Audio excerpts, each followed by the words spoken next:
तो सिलेबस पढ़ना या अपनी दीवार पे लगा लेना ये तो सब लोग कर रहे हैं, लेकिन उस सिलेबस को समझना, उसके अंदर के कंपोनेंट्स को कैसे पढ़ना है, कैसे अप्रोच करना है, इसके लिए आज मैं आपकी मदद करने वाला हूं। मैंने खुद वक्त लगा के, टाइम लगा के इन सभी थीम्स को प्रिपेयर करके अरेंज किया है, जिसके बारे में मैं आपके वीडियो में आगे बताऊंगा। इसलिए मेंस की सिलेबस की आइडेंटिफिकेशन में स्पेसिफिक टॉपिक्स आइडेंटिफाई करना बहुत जरूरी है। अब कुछ टॉपिक्स, स्पेसिफिक टॉपिक्स देख के पता लग जाते हैं कुछ सब्जेक्ट्स में, लेकिन कुछ सब्जेक्ट्स में ये ढूंढने पड़ते हैं। अब जैसे ये है, हिस्ट्री है, ज्योग्राफी में ना स्पेसिफिक और जेनेरिक दोनों टॉपिक्स है। याद रखना मैंने क्या डिफरेंस बताया था। जेनेरिक मतलब ब्रॉड, जिसके अंदर बहुत कुछ पढ़ना पड़ेगा, जैसे salient features of world's physical geography. Indian society and social issues की जब बात करनी स्टार्ट करो, इसमें कम से कम आपके 70 से 80 मार्क्स छिपे हुए हैं। दोस्तों, कहा जाता है कि failing to plan is planning to fail. अब प्लानिंग में सबसे पहले जब आप यूपीएससी मेंस की तैयारी करते हो तो सिलेबस को पढ़ना या अपनी दीवार पे लगा लेना ये तो सब लोग कर रहे हैं, लेकिन उस सिलेबस को समझना, उसके अंदर के कंपोनेंट्स को कैसे पढ़ना है, कैसे अप्रोच करना है, इसके लिए आज मैं आपकी मदद करने वाला हूं। मेरा नाम है आयुष रैना और 4 बार यूपीएससी मेंस देने के बाद मुझे ये पता लगा कि किस तरीके से गलतियां की जा सकती हैं, किस तरीके से अपने मार्क्स और अपनी तैयारी को इंप्रूव किया जा सकता है। Having mentored a lot of students over the past 5 years, I have come to these 3 conclusions which I will discuss with you today. सबसे पहले तो सिलेबस को कैसे डिकोड करना है, 2 सेगमेंट्स में डिवाइड करना है। जो यूपीएससी मेंस का सिलेबस है बहुत इलैबोरेट है, उसको डीकंस्ट्रक्ट करेंगे और उसको 2 पार्ट्स में डिवाइड करेंगे।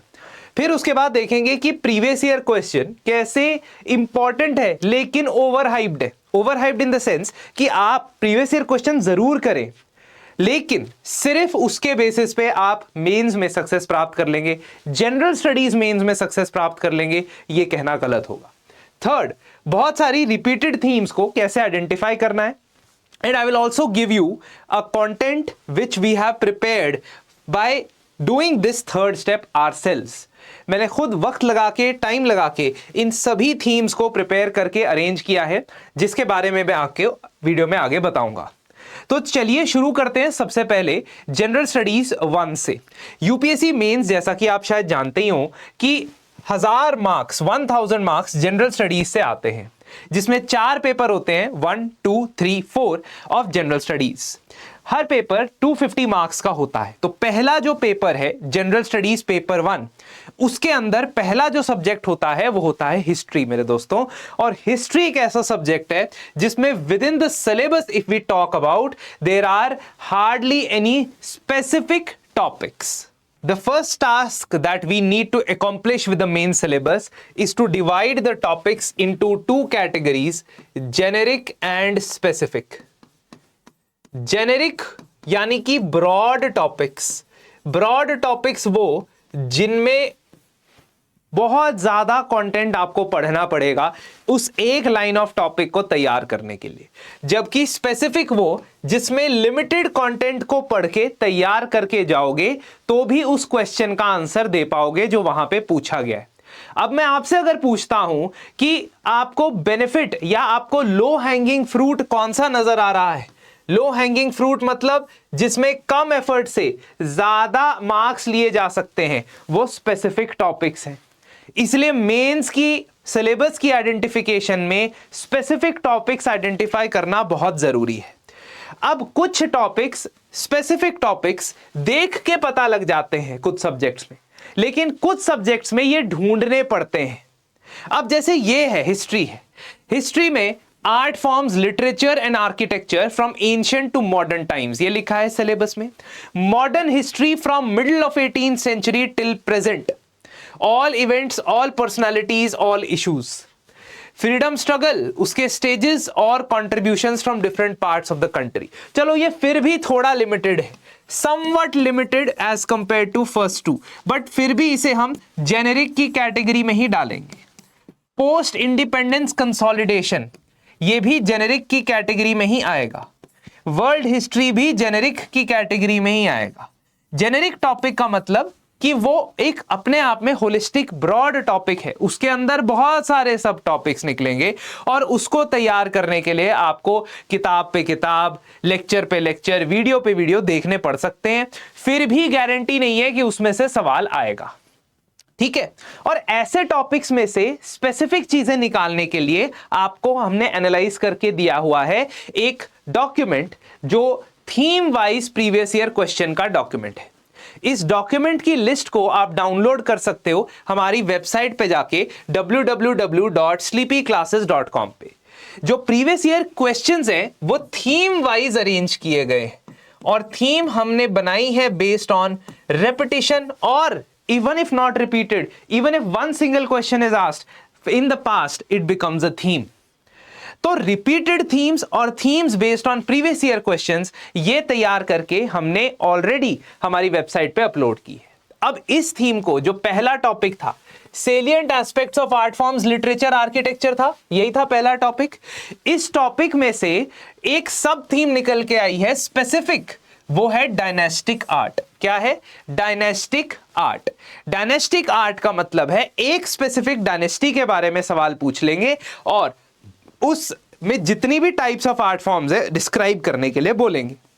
2025 में चंदेल डायनेस्टी के आर्ट फॉर्म्स, 2024 में चोलास के आर्ट फॉर्म्स, प्रीवियसली पल्लवास और कांची के आर्ट फॉर्म्स। आपसे चोलास के आर्ट फॉर्म्स पहले भी पूछे गए हैं इन द ईयर 2013। ठीक है, तो कहने का मतलब है कि स्पेसिफिक डायनेस्टी और उनसे जुड़े आर्ट फॉर्म्स आप तैयार करेंगे। लेकिन once again this is not explicitly clear in this particular topic. इस टॉपिक में ब्रॉडली लिखा हुआ है।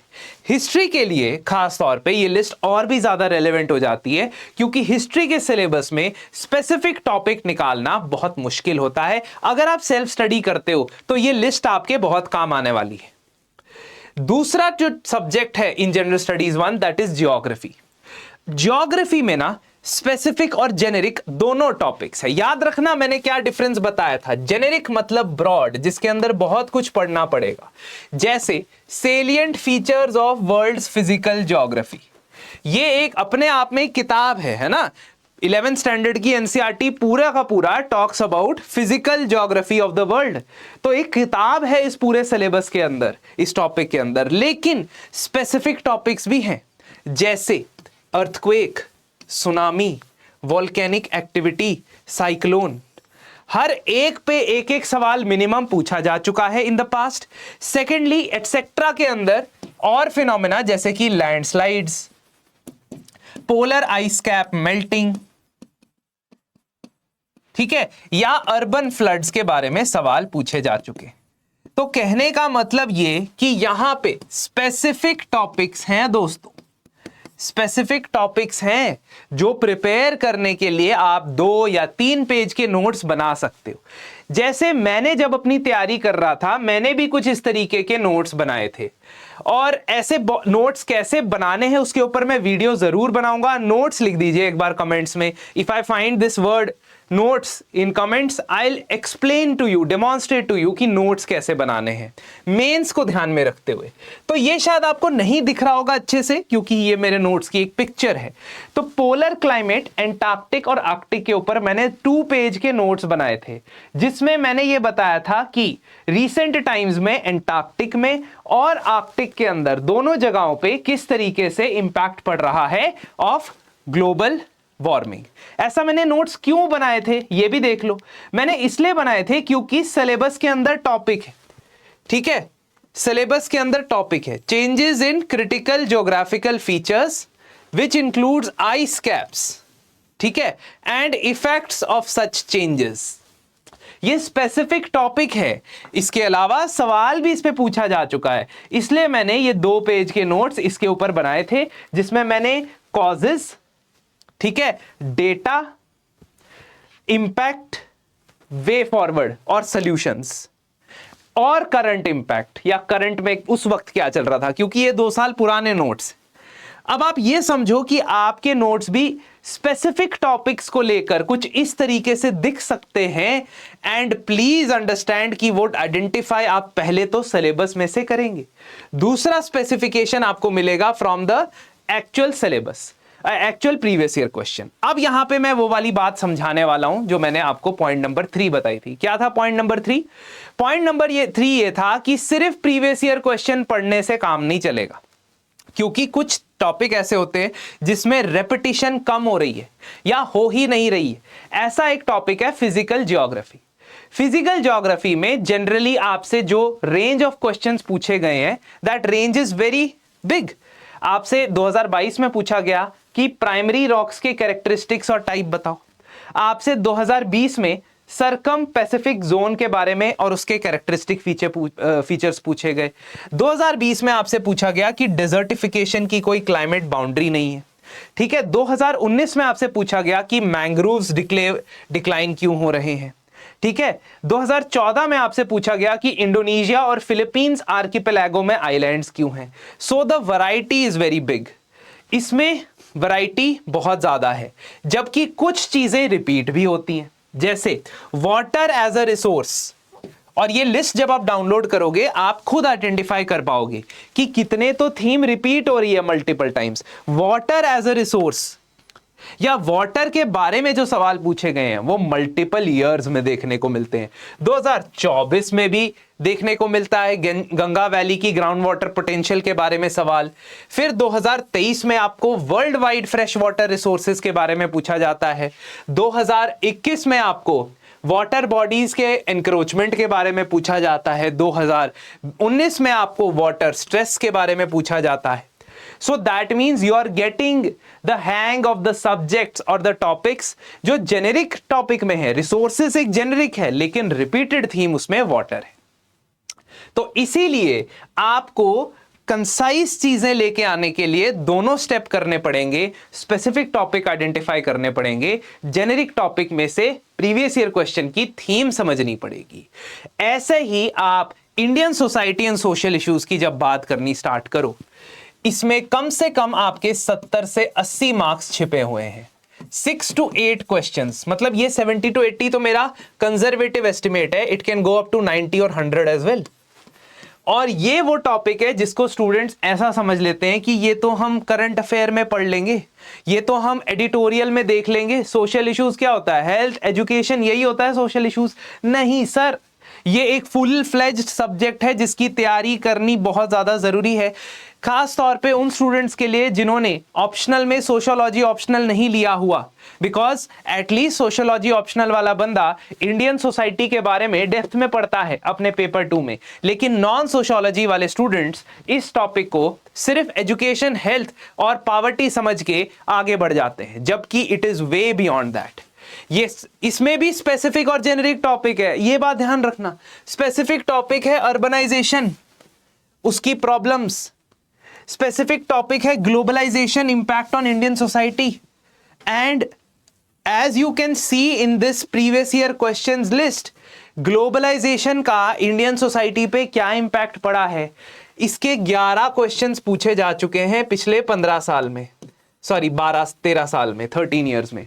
अगर ये 11 क्वेश्चन भी आप तैयार करके जाते हो तो आपका ग्लोबलाइजेशन का इंपैक्ट का टॉपिक प्रिपेयर समझो।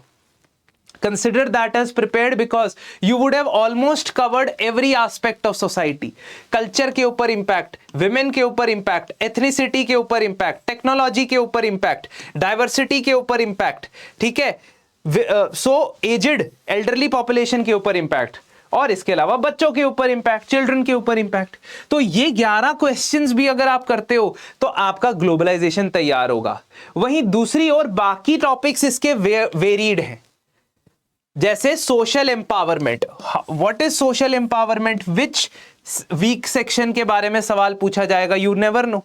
एल्डरली के बारे में पूछे, चिल्ड्रन के बारे में पूछे, शेड्यूल कास्ट के बारे में पूछे, शेड्यूल ट्राइब के बारे में पूछेंगे।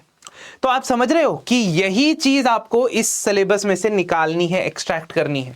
Regionalism is specific, communalism is specific. ये स्पेसिफिक टॉपिक्स है जिनको आप 2 पेज पे, 3 पेज पे लिख के तैयार करके जा सकते हो। Now let us look at General Studies Paper 2, Polity and Governance. This is where the fun lies, because this is where actually you have to understand the importance of governance and social justice. And in my mentorship course, I keep on telling students कि आप governance social justice को हल्के में ले रहे हो, lightly ले रहे हो, उसकी प्रेपरेशन आप डेडिकेटेड तरीके से नहीं कर रहे हो, जिसका नुकसान बाद में मार्क्स में देखने को मिलता है कि लक्ष्मीकांत पढ़ लिया, पॉलिटी कॉन्स्टिट्यूशन समझ लिया, लेकिन वो सिर्फ first part of the syllabus है। तो इसमें जितने भी टॉपिक्स आप देखते हो लक्ष्मीकांत या बुक में आपको मिल जाएंगे आपको, बट जिस तरीके से क्वेश्चन आता है वो कई बार डिफरेंट होता है। जैसे constitutional morality is a topic जिसके ऊपर यूपीएससी 2 से 3 बार सवाल पूछ चुका है, ठीक है। Separation of power as a theme has to be prepared pretty well. Comparative analysis और कंपैरिजन, इसमें भी आप रियलाइज करोगे कि 3 कंट्री से रिपीटेडली कंपेयर किया जाता है, यूएस से, यूके से और फ्रांस से। यूएसए से, यूके से और फ्रांस से रिपीटेडली कंपेयर किया जाता है, इंडिया के कॉन्स्टिट्यूशन पे सवाल पूछे जाते हैं। ये तो आप पार्लियामेंट के इश्यूज, स्टेट लेजिस्लेचर के इश्यूज पढ़ते ही हो, एग्जीक्यूटिव और जुडिशरी के इश्यूज पढ़ते ही हो, तो ये टॉपिक्स इतने चैलेंजिंग नहीं है। चैलेंज यहां आता है when you ignore topics such as this topic, development process and development industry. आपसे मॉडल ऑफ डेवलपमेंट पूछ लेता है कि कौन से मॉडल ऑफ डेवलपमेंट आज के समय में फॉलो हो रहे हैं, और आप वेग आंसर्स लिखते हो। क्यों? क्योंकि या तो आपने सिलेबस नहीं पढ़ा है, और या आपने जो कंटेंट पढ़ा है या कंटेंट की तैयारी की है वो उस माइंडसेट से नहीं की है कि मैंने प्रीवियस ईयर क्वेश्चंस को इंटीग्रेट करके पढ़ना है। सिमिलरली ये जो टॉपिक्स हैं ये जेनेरिक टॉपिक है, स्टैट्यूटरी, रेगुलेटरी, कॉजी, जुडिशियल बॉडी। किसको पता है कि किस में से क्वेश्चन पूछा जाएगा? मैक्सिमम आप इस पे ये कर सकते हो कि आप इसमें करंट अफेयर्स फॉलो कर सकते हो, बट इन जेनेरिक टॉपिक्स में सिर्फ प्रिडिक्शनें चलती हैं लोगों की। डिफरेंट पॉइंट्स ऑफ टाइम पे डिफरेंट चीज प्रिडिक्ट कर देंगे और बोलेंगे कि यहां से क्वेश्चन बार बार आए। लेकिन अगर आपने theme wise previous year questions की लिस्ट डाउनलोड की जो हमारी वेबसाइट पे अवेलेबल है, उसको पढ़ा, तो उसको पढ़ के आपको पता लगेगा कि बॉस अटॉर्नी जनरल पे मल्टीपल टाइम्स क्वेश्चन आया है, सीएजी पे मल्टीपल टाइम्स क्वेश्चन आया है, ह्यूमन राइट्स कमीशन पे मल्टीपल टाइम्स क्वेश्चन आया है, और नेशनल कमीशन जो डिफरेंट टाइप के हैं उन पे क्वेश्चन आए हैं, रादर देन यूपीएससी पे क्वेश्चन आया हो सकता है क्योंकि इस साल 100 साल यूपीएससी के हो रहे हो, यूपीएससी अपने बारे में सवाल पूछ ले।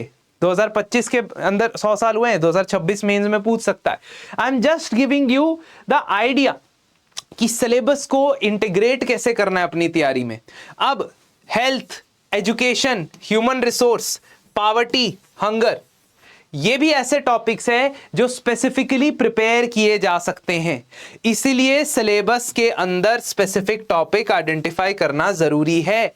गवर्नेंस में इनफैक्ट बहुत सारे स्पेसिफिक छोटे छोटे स्पेसिफिक टॉपिक है जो अगर आप तैयार करके जाते हो, you will find a whole lot of change in the exam.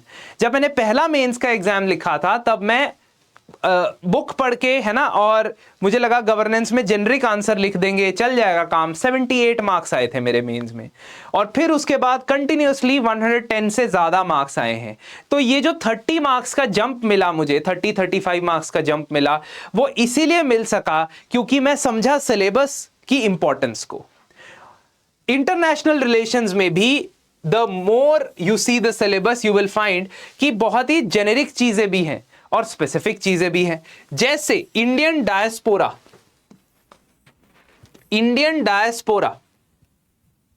ये एक ऐसा टॉपिक है जो आप 4 से 5 रीजन्स के लिए तैयार करके जा सकते हो। Diaspora in the west, diaspora in west Asia, diaspora in Caribbean and Latin American countries, diaspora in Africa and diaspora in rest of Asia. इसको आप तैयार करके जा सकते हो बॉस। एंड ये स्पेसिफिक टॉपिक अगर आपको पता रहेंगे तो आप इंटरनेशनल रिलेशंस के सिलेबस को समझ पाओगे। Once again our previous year question book will come to the rescue and please refer to that theme wise previous year question, क्योंकि मैं आपको बार बार कह रहा हूं कि सिलेबस जैसा अरेंज्ड है वैसे तैयारी करने से बेहतर है कि थीम उठाओ। जैसे इंडिया और यूएसए के रिलेशंस को पढ़ो, फिर प्रीवियस ईयर क्वेश्चंस की बुकलेट में से देखो कि इंडिया और यूएस में से कितने क्वेश्चन पहले पूछे गए हैं, are you able to answer them, at least 5 years तक पिछले जो क्वेश्चन है वो आप आंसर करो, क्योंकि इंटरनेशनल रिलेशंस एक डायनामिक सब्जेक्ट है, because it is a dynamic subject, है ना। मैं स्टूडेंट्स को यही कहता हूं, मेरे से बहुत सारे स्टूडेंट्स मेंटोरशिप लेते हैं इस वक्त मेंस की, मैं उन सबको यही समझाता हूं कि जो डायनामिक सब्जेक्ट होते हैं उसके previous year question don't go beyond 5 years back, 5 साल से पीछे मत जाओ, कुछ नहीं मिलेगा वहां पे, क्योंकि ये हाईली डायनेमिक। इसमें तो 1 साल पहले अगर सेम क्वेश्चन पूछेगा, अगले साल क्वेश्चन पूछेगा तो आंसर बदल जाएगा। आपने देखा ही होगा कि इंडिया यूएस रिलेशंस का question if you are asked in 2024 and you are asked in 2025, your answers will be different because of the variability in international relations. अब GS3 की अगर हम बात करते हैं, GS3 में भी मैं आपको बताता हूं कि कैसे स्पेसिफिक और जेनेरिक टॉपिक्स निकालने। ये जेनेरिक टॉपिक है इंडियन इकोनॉमी, ये स्पेसिफिक टॉपिक है inclusive growth, this is specific. ये जेनेरिक टॉपिक है कि बजट में क्या क्या होता है, बजट में क्या चीजें हो सकती हैं, whereas different types of irrigation systems ये एक स्पेसिफिक टॉपिक है, ठीक है। E technology in aid of farmers ये स्पेसिफिक टॉपिक है, तो ये चैप्टर या ये सब्जेक्ट भी स्पेसिफिक टॉपिक से भरा हुआ है।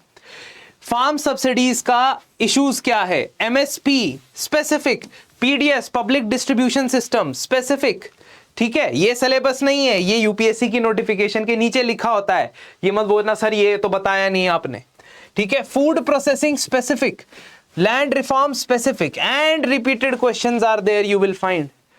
2025 examine the scope of food processing, 2022 elaborate the scope of food processing, वही चीज है। 2020 challenges opportunities in food processing।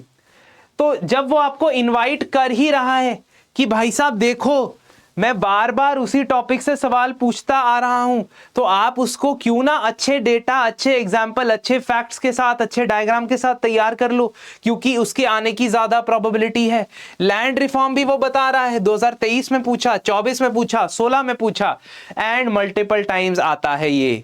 तो जब तक आप सिलेबस का इस तरीके से एनालिसिस नहीं करते हो, तब तक आप बस टॉपिक देख रहे हो और ब्लाइंडली फॉलो कर रहे हो। इसलिए जो हमारे वेबसाइट पे available theme wise previous year questions की लिस्ट है, please go through that and supplement your preparation along with that. You can download it free of cost। Environment और डिजास्टर मैनेजमेंट ये बहुत स्पेसिफिक सब्जेक्ट या topic नहीं देता है सिवाय एक के, वो है EIA, एनवायरनमेंट इंपैक्ट असेसमेंट। अभी डॉक्टर मनमीत मैम ने एक होलिस्टिक वीडियो बनाई है ऑन एनवायरनमेंट इंपैक्ट असेसमेंट। अगर आप सर्च करोगे EIA स्लीपी क्लासेस तो आपको वो वीडियो मिल जाएगी, उसमें उन्होंने पूरा प्री और मेंस पर्सपेक्टिव से कंप्लीट एंटायरली इसको डिस्कस किया है, ठीक है। तो ये एक ऐसा टॉपिक है जिसको भी प्रीवियस ईयर क्वेश्चन की हेल्प से मदद मिलती है, लेकिन ये यहां पे स्पेसिफिक टॉपिक है दोस्तों, क्योंकि डिजास्टर तो 10-12 प्रकार के ही होते हैं, शुक्र है ज्यादा नहीं होते, 10-12 प्रकार के ही होते हैं। Earthquake, landslide, cyclone, flood, tsunami, ठीक है, इंडस्ट्रियल केमिकल डिजास्टर्स, ये अगर आप तैयार करके जाते हो तो स्पेसिफिक में तैयार करके जा सकते हो। Science and technology is something जो काफी हद तक करंट अफेयर्स ओरिएंटेड होता है। इस टॉपिक को आप करंट अफेयर्स के हवाले कर सकते हो।